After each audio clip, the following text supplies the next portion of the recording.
Jelang pelaksanaan pemilu tahun 2024 yang dilaksanakan pada 14 Februari, tentunya sejumlah KPU dan KIP di kabupaten kota melakukan sortir kertas suara.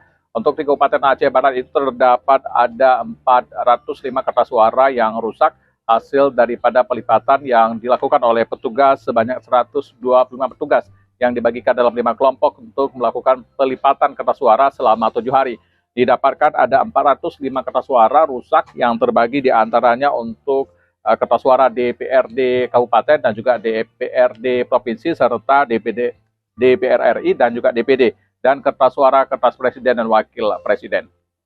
Berikut pernyataan Sekretaris Komisi Independen Pemilihan Heri Basiron.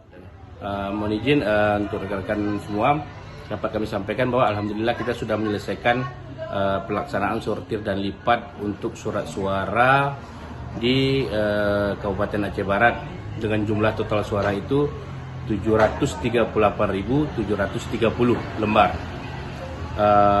Surat suara yang sudah kita lipat itu mulai dari Presiden dan Wakil Presiden, DPD, DPR RI, DPRA, dan DPRK. 405 suara yang rusak ini telah dilaporkan ke Komisi Independen Provinsi untuk dilakukan penggantian. Walaupun kertas suara yang saat ini telah masuk ke KPU Kabupaten Aceh Barat dinyatakan cukup, walaupun ada kertas suara yang rusak hasil daripada sortir yang dilakukan petugas.